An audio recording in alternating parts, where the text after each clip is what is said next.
మంచిది. దేవుని ఘనమైన పరిశుద్ధమైన నామముకే మహిమ కలుగును గాక. దేవుని యొక్క మహాకృపను బట్టి గత కాలమంతా కూడా దేవుడు కాచి కాపాడి మరొక రోజు ఆయన మనకు సమీపించినందుకు ఆయనకు ఒకసారి స్తుతులు చెల్లించుకుందాం. ప్రార్థన చేసుకుని వాక్య భాగంలోకి వెళ్దాం. స్తోత్రమునైన మహాపరిశుద్ధుడైన దేవ, మీకే వందనాలు, స్తోత్రాలు. మహోన్నతుడ, మహాగరుడ, గొప్పవాడ, జీవము గల యేసయ్య, జీవాధిపతి, సర్వశక్తిమంతుడ, మీకు స్తోత్రాలు తెచ్చడం మీరే మహిమ పొందండి. ప్రభువా, మీ కృప, మీ దయ మా మీద ఉంచండి. సహాయం చేసి నడిపించి, మీ చిత్తం ఇష్టం జరిగించి నడిపించి మీరే మహిమ పొందమని మీ సన్నిధి మాకు తోడుగా ఉంచి నడిపించి ప్రభువా, వాక్యం ఎందరైతే వినుచున్నారో చూస్తున్నారో వారందరూ కూడా మీరు దీవించండి. వాక్యపు ఆత్మలో నాయన మీరు నింపండి. నాయన తండ్రి, మీకు స్తోత్రాలు తెచ్చడం, మీ కార్యం జరిగించమని యేసునామములో నడుచున్నాం తండ్రి, ఆమేన్. మంచిది. దేవుని ఘనమైన పరిశుద్ధ నామముకే మహిమ కలుగును కాక. వాక్యం వినుచున్నా చూస్తున్నా మీ అందరికీ కూడా అన్నిటి వందనాలు. ఇక్కడ వాక్య భాగంలో మనం చూసాం కదా, నిన్నటి దినాన ఇశ్రాయేలీయులందరూ కూడా వారు ప్రయాణంలో దేవుడు ఎవరెవరు ఎలా ఉండాలో, ఎవరెవరు ఏ పనులు సాగాలో అందరూ కూడా మందసం వెళ్తూ ఉండగా కుడి పక్కన, ఎడం పక్కన, ముందు వెనక వాళ్ళందరూ కూడా ఒక క్రమంగా వెళ్తూ ఉన్నారు. ఈ క్రమమైన జీవితం ఇదంతా కూడా కంటికి కనబడేది. చూడడానికి బాగుండేది. అయితే కంటికి కనబడింది అంటే మన హృదయ అంతరంగం ఎలా ఉందో, హృదయ ఆలోచన ఎలా ఉందో అదంతా కూడా దేవుడు చూసుకుంటాడు. దేవుడు దాన్ని చూసి దాని ద్వారా కొంత శోధన అనేది మనిషికి ఇస్తాడు. ఆ శోధన ఇచ్చినప్పుడు శోధన జయించువాడు ధన్యుడు, ఆ శోధన సహించువాడు ధన్యుడు. ఆ శోధనలో పడిపోయామనుకో అంతకంటే దౌర్భాగ్యం ఇంకోటి లేదు. దేవుని సందుకు వచ్చిన తర్వాత మనుషుని దేవుడు కంపల్సరిగా మనిషిని శోధిస్తాడు. ఎందుకంటే ఆయన ఎదుట నిలబడేటప్పుడు లోకము కాదు కానీ సమస్తమైన దేవుని ఆత్మతో నింపబడిన వాడిగా ఉండాలని ఆయన కోరుకుంటాడు. ఎందుకంటే ఆయన తన రూపంలో మనుషులను చేసుకున్నాడు. ప్రియమైన దేవుని బిడ్డలారా, ఆయన రూపంలో మనం చేసుకున్నప్పుడు ఆయన పోలికలో ఉండాలని, ఆయన మనసు కలిగి ఉండాలని ఆయన కోరుకుంటూ ఉన్నాడు. లోకం అనేది ఎక్కడ కూడా వారిలోకి ఎంటర్ అవ్వకూడదు. ఈ 11వ అధ్యాయంలో మనం చూసినట్లయితే జనులందరూ ప్రయాణమై వెళ్తూ ఉన్నారు. ఎక్కడికి అంటే కనాను దేశానికి. కనాను దేశం పాలు తేనెలు ప్రవహించే దేశం. ఆ పాలు తేనెలు ప్రవహించే దేశాన్ని ఈ జనులకు దేవుడు ఇవ్వడానికి నిర్ణయించి, ఆ పాలు తేనెలు ప్రవహించే దేశం దేవునిది అయినప్పుడు అక్కడ కొంతమంది జనులకు దాన్ని ఇచ్చాడు. కానీ దాన్ని ఇప్పుడు పాడు చేశారు. ఇప్పుడు మరలా దేవుడు ఒక ప్రత్యేకమైన గుణాలతో ఆ దేశాన్ని దేవుడు వారికి ఇవ్వాలని నిర్ణయించుకొని అక్కడికి నడిపిస్తూ ఉండగా, ఈ నడిపించే ఈ 40 సంవత్సరాల కాలంలో ఈ ప్రజలందరి కూడా ఎంతగానో సరిదిద్దుతూ వారి జీవితాన్ని బాగు చేస్తూ తీసుకుని వెళ్తున్నాడు. చూడండి, ఇక్కడ అధ్యాయంలో మనం చూసినట్లయితే 11వ అధ్యాయము 1వ వచనంలో, జనులు ఆయాసమును గురించి సనుకొనుచుండగా అది యెహోవాకు వినబడెను. యెహోవా దాన్ని వినినప్పుడు ఆయన కోపము రగులుకొనెను. యెహోవా అగ్ని వారిలో రగులుకొని ఆ పాలెములో ఒక కొనను దహింపసాగెను. జనులు మోషేకు మొరపెట్టగా మోషే యెహోవాను వేడుకున్నప్పుడు ఆ అగ్ని చల్లారెను. యెహోవా అగ్ని వారిలో రగులుకొనినందున ఆ చోటికి తబేరా అను పేరు పెట్టబడును. జనులు ఆయాసమును గురించి, ఆయాసం ఎప్పుడు వస్తుంది? మనిషి కొద్దిగా కష్టంగా ఫీల్ అయినప్పుడు వస్తాయి, బాధగా ఫీల్ అయినప్పుడు వస్తాయి. కానీ ఈ జనుల దగ్గరికి వచ్చేటప్పటికి, దేవుని ప్రజలైన వారి దగ్గరికి వచ్చేటప్పటికి సమస్తం నడిపించేది ఆయనే. ఈ ప్రజల దగ్గర ఉన్నప్పుడు ఆయన రెక్కల మీద ఆయనే మోస్తున్నాడు. రెక్కల కింద ఆయన దాచి వారి మీద ఆయన మహిమను ఉంచి ఆయన నడుస్తూ ఉండగా వెళ్తున్నారు. పగటి వేళ మేఘస్తంభము గాను, రాత్రి వేళ అగ్నిస్తంభము గాను ఆ ప్రజలు నడుస్తూ ఉన్నారు. అందుకే 40 సంవత్సరాల కాలంలో వాళ్ళ చెప్పులు అరిగిపోలేదు, వాళ్ళ బట్టలు మాసిపోలేదు, చెమట కూడా పట్టిన పరిస్థితి లేదు. అంటే ఎంత సుఖవంతంగా ఉన్నారో. అయినను కొంతమంది చూసినప్పుడు చిన్న విషయాలకి టెన్షన్ పడిపోతారు, చిన్న విషయాలకి కంగారు పడిపోతారు. ఈ కంగారు, టెన్షన్ అనేది దేవునికి ఇష్టం లేనిది, అది దయ్యానికి ఇష్టమైంది. వాడు కంగారు పెడతాడు, భయపెడతాడు. చూడండి, ఒకసారి మనం చూసినట్లయితే సెనహెరీబు వచ్చి ఇశ్రాయేలు ప్రజల దగ్గర హిజ్కియా కాలంలో వచ్చి వారు మూత్రం వారు తాగునట్లుగాను, వారి మలం వారు తిరునట్లుగాను అని చెప్పి వాళ్ళు ఏం చేస్తారంటే భయపెడతాడు. ఎలా భయపెడతాడు? మనుషులందరూ భయము కలిగితే యుద్ధం వేయలేరు. మనుషులందరికీ కూడా ఒక భయం వచ్చిందనుకో, ఆ భయంతో వారు ముందుకు సాగలేరు. ఆ ముందుకు సాగకుండా ఉండడానికి శత్రువైన వాడు వచ్చి భయపెడతాడు. ఎప్పుడు కూడా మనుషులకు భయం రాకూడదు. ఎందుకంటే మనకి దేవుడు తోడుగా ఉన్నాడు. దేవుడు మనకు సహాయం చేస్తాడు. 100% ఆయన కృప అనేది మన మీద ఉంటుంది. మనం ఎప్పుడైతే నిలిచి ముందుకు సాగిపోతామో వెళ్తున్నంతసేపు కూడా దగ్గరికి వెళ్తున్నప్పుడు ద్వారాలు తెరవబడుతూనే ఉంటాయి. ఈ ప్రజలు సనుక్కుంటా ఉన్నారట, గొనుక్కుంటా ఉన్నారట, ఏడుస్తూ ఉన్నారట, బాధపడతా ఉన్నారట. లోకంలో ఉన్న దాని పాత జీవితాన్ని, ఐగుప్తులో ఉన్న బ్రతుకునంతా కూడా ఆలోచించుకొని ఆ రోజైతే శుభ్రంగా తాగేవాళ్ళం, ఆ రోజు శుభ్రంగా తినేవాళ్ళం, ఆ రోజైతే ఆ కూరలు ఉండే, ఆ రోజైతే ఈ కూరలు ఉండే, శుభ్రంగా రకరకాల మాంసాలు ఉండే, రకరకాల భోజనాలు ఉండే, అది ఉండే, ఇది ఉండేది. ఇవన్నీ ఒకటి మాట్లాడితే ఇంకోటి దగ్గరికి వెళ్ళేది, ఇంకోటి మాట్లాడితే ఇంకోటి దగ్గరికి వెళ్ళేది. గుంపులుగా వెళ్ళి మాట్లాడుకుంటా, ఈ చెత్త గురించి మాట్లాడుకుంటా, పనికిరాడి గురించి మాట్లాడుకుంటుండగా దేవుడు వింటున్నాడు. దేవుడు వారి మధ్యలో ఉన్నాడుగా, దేవుడు వారిని చూస్తున్నాడుగా, మేఘస్తంభం ఆయన ఉన్నాడుగా. అయినా మనుషులకు జ్ఞానం లేదు. దేవుడు వారి మధ్యలో ఉన్నారనే జ్ఞానం వాళ్ళకి లేక వాళ్ళు ముందు సాగి వెళ్తూ ఉన్నారు. ముందుకెళ్తూ ఉండగా దేవుడు అది చూసి ఒక కొరను మంట రగిలించాడు. అది కాలుతూ ఉండగా మోషే దగ్గర పరిగెత్తుకొని వచ్చి దేవుని వేడుకోమని చెప్పన్నప్పుడు మోషే దేవుని వేడుకొనగా ఆ కోపం ఆయన అంచుకున్నాడు. ఆ తర్వాత కొంచెం ముందుకెళ్ళిన తర్వాత చూడు 4వ వచనంలో, వారి మధ్య ఉన్న మిశ్రిత జనం మాంసాపేక్ష అధికముగా కనపరచగా ఇశ్రాయేలును మరలా ఏడ్చి మాకెవరు మాంసం పెట్టుదురు? ఐగుప్తులో మేము ఉచితముగా తినిన చేపలను, కీరాకాయలను, దోసకాయలను, కూరాకులను, ఉల్లిపాయలను, తెల్లగడ్డలను జ్ఞాపకమునకు వచ్చుచున్నవి. ఇప్పుడు మా ప్రాణము సొమ్మసిలేను. ఈ మన్నా కాక మా కన్నులు ఎదుట మరేమీ లేదని చెప్పుకొంది. ఆ మన్నా కొత్తిమీర గింజల వలె ఉండెను, చూపునకు అది బోలం వలె ఉండెను. జనులు తిరుగుచు దాన్ని కూర్చుకొని తిరగట విసిరి లేక రోట దంచి పెనం మీద కాల్చి రొట్టెలు చేసిరి. అది రుచికి కొత్త నూనె రుచి వలె ఉండెను. రాత్రి యందు మంచు పాలెం మీద కురిసినప్పుడు ఆ మన్నా దాని వెంటనే పడెను. జనులు తమ తమ కుటుంబంలో ఎవరి గుడాల ద్వారం వద్ద వారు ఏడవగా మోషే వినెను. యెహోవా కోపము బహుగా రగులుకొనెను. జనులందరూ కూడా వారికి మన్నా, ఈరోజు కూడా మనం ఎవరిని చూడాల మన్నాని, వారికి ఆ దేవుడు ఆ ధన్యతని ఇచ్చాడు. మంచు పడిద్ది, మంచు ఎగిరిపోద్ది, మంచు ఎగిరిపోయి కొత్తిమీర గింజల్లాగా, అంటే ధనియాలాగా చిన్న చిన్న గింజలాగా అంతా కూడా మొత్తం కూడా దగ్గరికి వచ్చినప్పుడు ఎంత కూర్చుకొని అది కొత్త నూనె వాసనలాగా అది మంచి వాసన వచ్చేదంట. దాన్ని రోట దంచుకోనో, తిరగట విసురుకోనో, రొట్టెలు చేసుకునే వాళ్ళు ఉడకబెట్టి వారి ఇష్టాల ప్రకారం, వారి యొక్క రుచి ప్రకారం దాన్ని చేసుకొని తినేవాళ్ళు. అదంతా కూడా చాలా రుచిగా ఉండేదంట. అది దేవుడిచ్చిన భోజనం కాబట్టి అది అద్భుతంగానే ఉంటుంది, 100% అద్భుతంగానే ఉంటుంది. వీరు వెంటనే గుర్తొస్తున్నాయి, అయ్యో కీరకాయలు ఉండేయే, దోసకాయలు ఉండేయే, చేపలు ఉండేయే, అయ్యుండే ఇవన్నీ కూడా మాకు తినేవాళ్ళం. ఈరోజు ఏంటో ఈ మన్నా తప్ప ఇంకేమి లేదే. ప్రభు దగ్గరికి వచ్చిన తర్వాత లోకంతో సంబంధమే ఉండదు. ప్రభు మాత్రమే మన దృష్టి, మన గురి అంతా కూడా ఆయన వాక్యం, ప్రభుతో జీవితమే. ప్రభుతో ఎప్పుడైతే జీవితం కొనసాగిస్తామో మన జీవితకాలం అంతా కూడా ఆనందమే ఉంటుంది, సంతోషమే ఉంటుంది, ఎప్పుడు నెమ్మదిగానే ఉంటుంది. ప్రభువుతో జీవించినప్పుడు లోకం మనలోకి వచ్చి లోక ఆశలు మనలో చూపించి నేత్రాశ, శరీరాశ, జీవపడడం అనేది మన మీద ప్రభావం చూపించి లోకం వైపు మన హృదయాన్ని, మన మనసును తిప్పింది. అది తిప్పిందనుకో ఇక దేవుని మీద మనసు ఉండదు.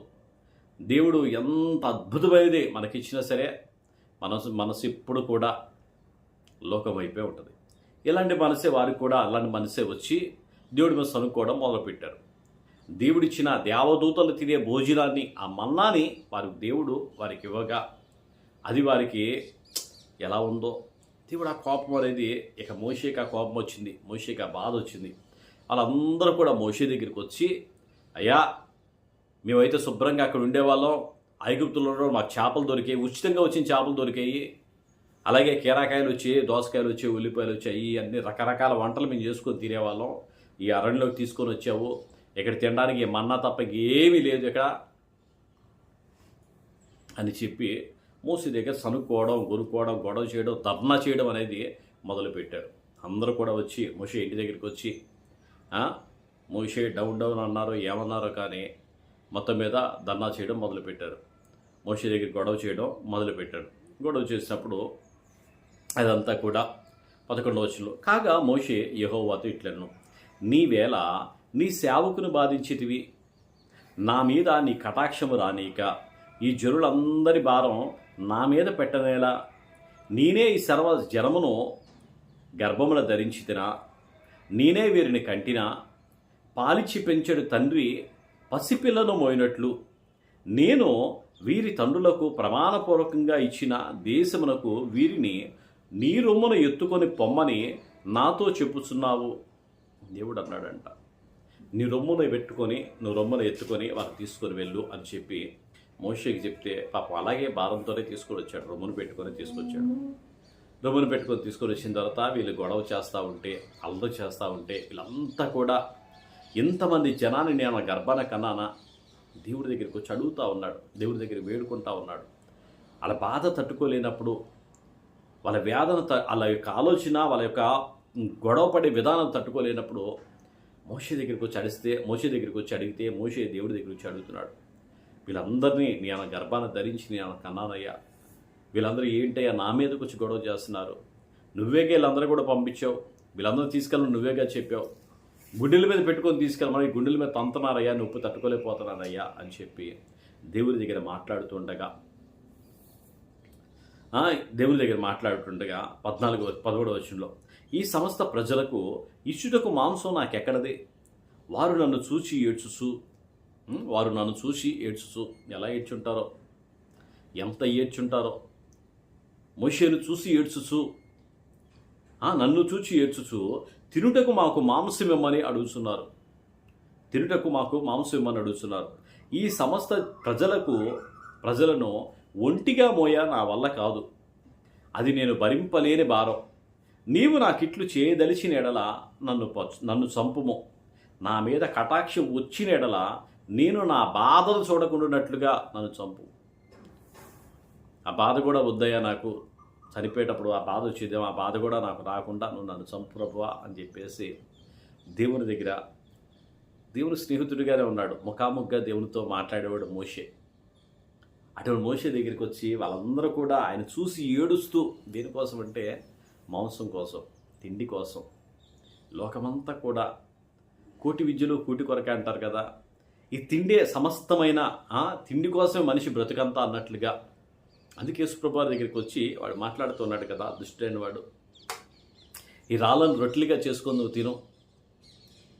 మొట్టమొదటిగా ప్రభు 40 ఉపవాసం ఉండి దేవుని తను తాను సమర్పించుకొని ఆ రోజు ఉన్నప్పుడు మొదట వాడు వచ్చి నువ్వు రాళ్ళ రొట్టెలు చేసుకొని తిను అని చెప్పి సాతానుడు వచ్చి ప్రభువుతో అంటున్నాడు.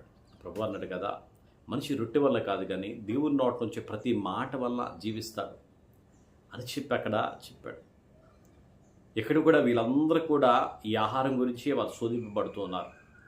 మొదటి శోధన ఆహారమే. ఈ ఆహారం అనేది మహా డేంజర్ అన్నమాట. మనకి ఏం కావాలో ఆయనకు తెలుసు. అందుకే ప్రభువు అంటాడు, ఆకాశ పక్షులను చూడండి, అవి ఎత్తవు కోయవు, అయినప్పటికీ కూడా వాడికి శ్రేష్టమైన దాన్ని దేవుడు ఇస్తున్నాడు కదా. చిటారు కొమ్మలో ఉన్న దాన్ని దేవుడు దాచిపెడతాడు దానికోసం. మంచి శ్రేష్టమైన దాన్ని దేవుడు దానికోసం దాచిపెడతాడు.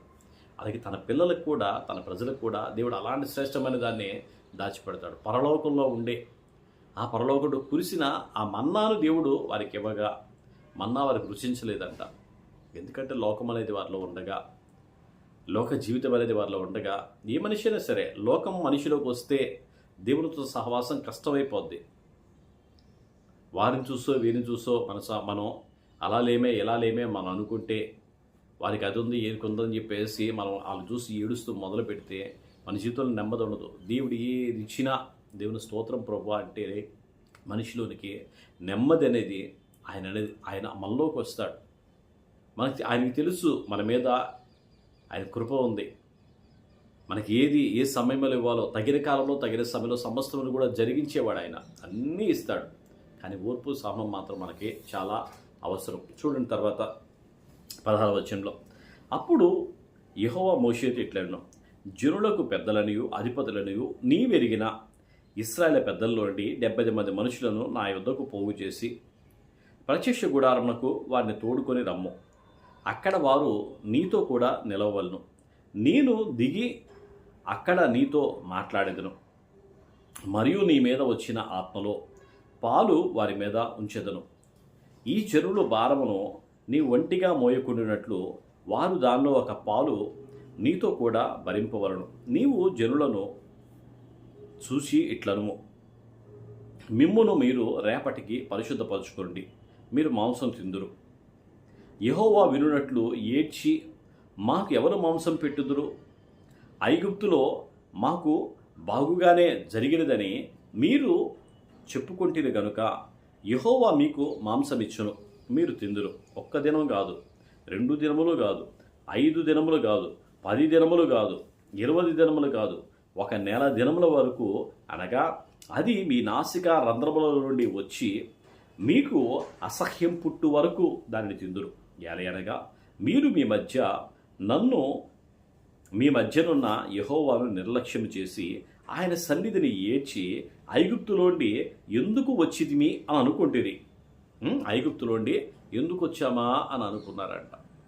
అంటే లోకము మనిషికి ఎంత అది ప్రభావం చూపించిందో, లోకము ఎంత అది మనిషిని మొరిపించిందో, ఆ లోకంలో బయటికి రావడం, తల్లి గర్భంలోని బిడ్డ ఎలా అయితే వస్తాడో అంత భారమైన విధానంలో అది ఉంటుంది.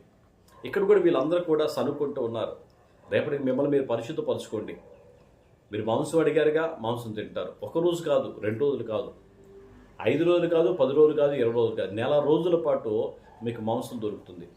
మీరు తిన్నంత తినొచ్చు. మీకు ఎక్కసమయ్యేంత వరకు, మీకు దాని మీద వెంటు పుట్టేంత వరకు మీరు తినొచ్చు. దేవుడు ఇస్తానన్నాడు. అయితే దేవుడు మీ మధ్య ఉన్నాడు. మీ మధ్య ఉన్న దేవుడు మీ మాట విన్నాడు. మీరు ఏమనుకున్నారంటే ఐగుప్తులో ఉండగా అని అనుకున్నారు. ఐగుప్తులో ఉంటేనే బాగుంటారని అనుకున్నారు. దేవుడి సందులోకి వచ్చి ఇంకా లోకం మీద మనసు పెట్టుకొని, లోకం మీద ఆశ పెట్టుకుంటే దేవుడు మెచ్చుకుంటాడా? దేవుడు దాన్ని అంగీకరిస్తాడా? ఒక్కసారి క్వశ్చన్ వేసుకోండి. లోకము దేవుడు 2 ఒకటి కాదు. ఉంటే లోకంలో ఉండు, లేదా దేవునితో ఉండు.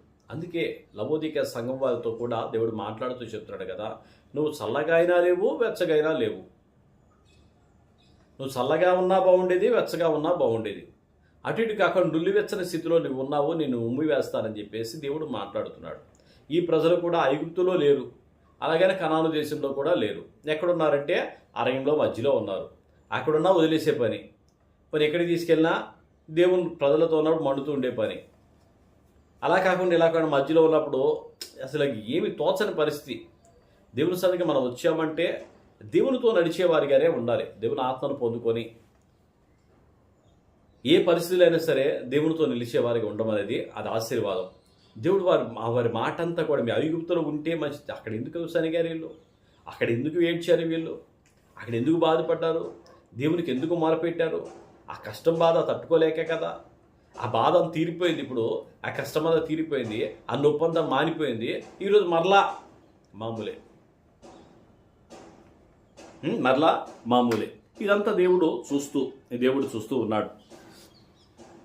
అందుకు మోషే, నేను ఈ జనుల మధ్య ఉన్నాను. వారు 6 లక్షల పాదచారులు. వారు నెల దినములు తినుటకు వారికి మాంసమిచ్చేదనని చెప్పితిని. వారు తృప్తిగా తినట్లు వారి నిమిత్తం గొర్రెలను పశువులను చంపవలెనా? వారు తృప్తిగా తినట్లు సముద్రపు చేపలనియో వారి నిమిత్తం కూర్చవలెనా అనెను. అందుకు యెహోవా మోషేతో ఇట్లనెను, యెహోవా బాహుబలము తక్కువైనదా?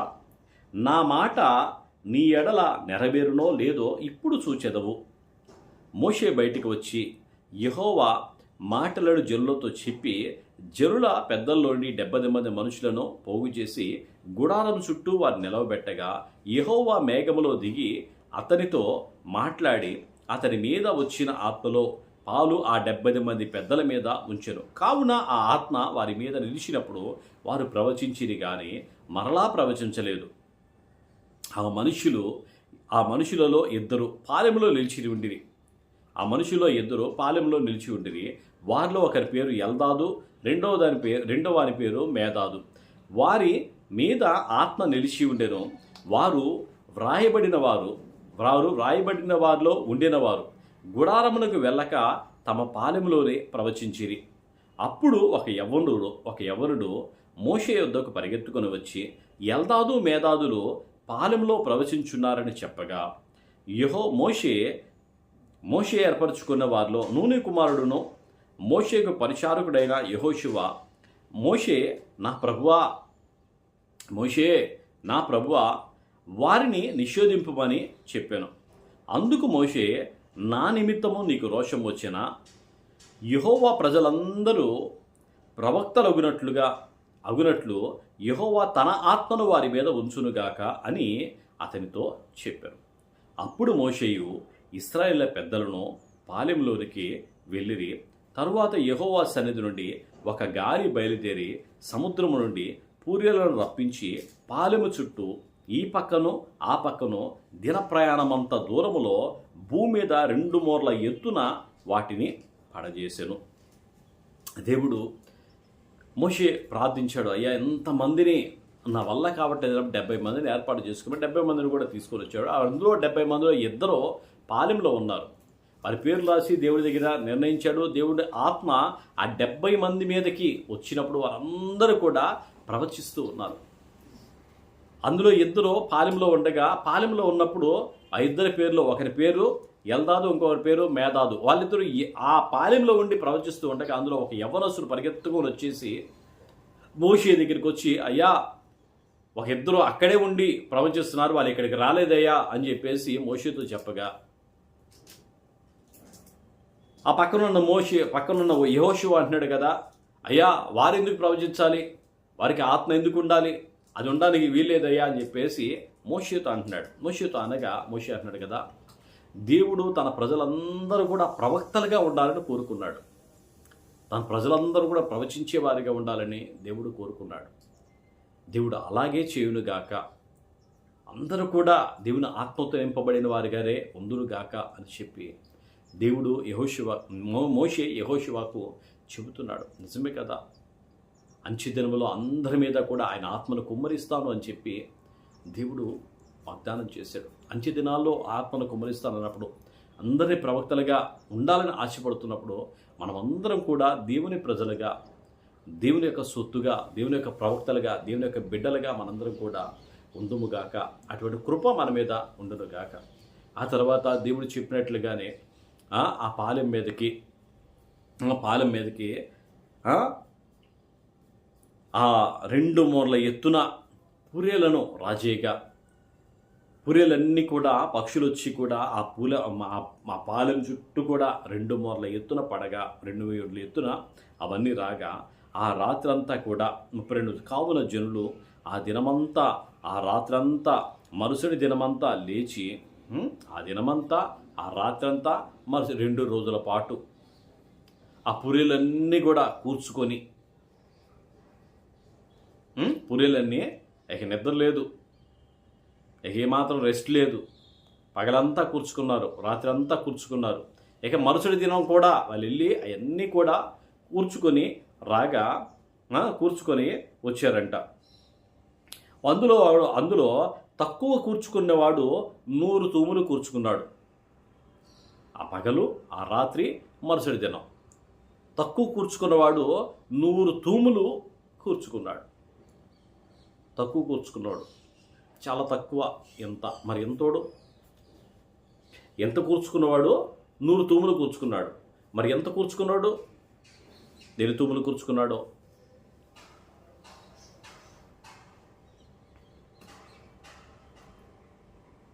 కూర్చుకొను. తర్వాత తమ కొరకు పాలెము చుట్టూ వాటిని పరచిరి. ఆ మాంసం ఇంకా వారి పండ్ల సందున ఉండగానే అది నమలక మునిపే యెహోవా కోపము జనుల మీద రగులుకొనెను. యెహోవా తెగులు చేత వారిని బాధింపగా బహుగా బాధించెను. మాంసాపేక్ష గల వారిని జనులు అక్కడ పాతిపెట్టినందున ఆ స్థలమునకు కిబ్రోతు హత్తావా అను పేరు పెట్టబడెను. జనులు కిబ్రోతు హత్తావా నుండి హజారేతునకు ప్రయాణమైపోయి హజారేతులో దిగిరి. హల్లెలూయా. మొదటి వచనంలో ఇదే అధ్యాయం మొదటి వచనం చూస్తాం కదా, మిశ్రిత జనము, హాఫ్ ఆఫ్ మైండ్, ఆ మైండ్ ఉంటే సగం లోకం సగం దేవునితో ఉంటే అది ఎప్పుడైనా మనిషిని చెడగొట్టేసింది. ఇక్కడ అనేక మంది కారణానికి మాంసాపేక్ష ఆ మాంసాపేక్ష మంచిది కాదని దేవుడు చెప్తూనే ఉన్నాడు. అది వద్దని చెప్పేసి దేవుడు చెప్తున్నప్పటికీ కూడా వీళ్ళ సనుగు కానీ వీళ్ళ గొనుగు కానీ వారి నాసికారంధ్రంలో వాసిపోయేంతగా వాళ్ళు ఒళ్ళంతా కువ్వికి వాళ్ళు ఏం చేస్తున్నారు కూడా అర్థం కానంత దౌర్భాగ్యమైన స్థితిలో వారు ఉండగా ఆ రోజు ఇంకా ముందు వచనాలు ఉంది, వాళ్ళు చేసిన ఆ చెడ్డ పని, మనిషి కొవ్వెక్కి వాళ్ళు చేసిన నీచమైన ఆ మాంసాపేక్షతో చేసిన ఆ పనుల వల్ల అనేక మంది మీదకి దేవుని ఉగ్రత రాగా అనేక మంది చనిపోయారు. ఆ ప్రాంతానికి కిబ్రోతు హత్తావా అనే పేరు ఆయన పెట్టాడు. అక్కడ నుండి బయలుదేరి హజారేతుకు ప్రయాణమై వీళ్ళు వెళ్ళారు. దేవుడి మాటలు దీవించి ఆశ్రయించడం గాక, ఆయన కృప మన మీద ఉండు గాక. చిన్న ప్రార్థన చేసుకుందాం, అర్థం చేసి ముగించుకుందాం. స్తోత్రం నాయన, మహాపరిశుద్ధుడైన దేవా, మీకే వందనాలు, స్తోత్రాలు. వాక్యమైన దేవుడు నాయన ప్రభువా, మమ్మల్ని కూడా దీవించండి, ఆశ్రయించండి. మీ సన్నిధి నాయన మాకు తోడుగా ఉంచి నడిపించి కృపతను వదిలి చేసి మీరే మహిమ పొందమని మా యేసయ్య మీకు వందనాలు. పరిశుద్ధాత్మ దేవుడా మీకు వందనాలు. గొప్ప దేవుడా మీకే స్తోత్రాలు తెలుసు, మీరే మహిమ పొందండి, దీవించండి, ఆశ్రయించండి. మీ సన్నిధి తోడుగా వచ్చి నడిపించి మీరు మహిమ పొందమని దైవమా మీకు వందనాలు. ప్రభువా రాజా రక్షక మీ స్తోత్రాలు తెలుసు, మీరే మహిమ పొందండి. కృపగల దేవ, దయగల దేవ, మీకు స్తోత్రాలు తెలుసు, మీరే మహిమ పొందండి. వాక్యం వినుచున్న ప్రతి బిడ్డను కూడా దీవించి ఆశించి బిస్సని తోడుగా వచ్చి నడిపించి మీరే మహిమ పొందమని యేసు నామములో అడిగి వేడుకొనిచున్నాం తండ్రి. ఆమేన్. అందరికీ వందనాలు.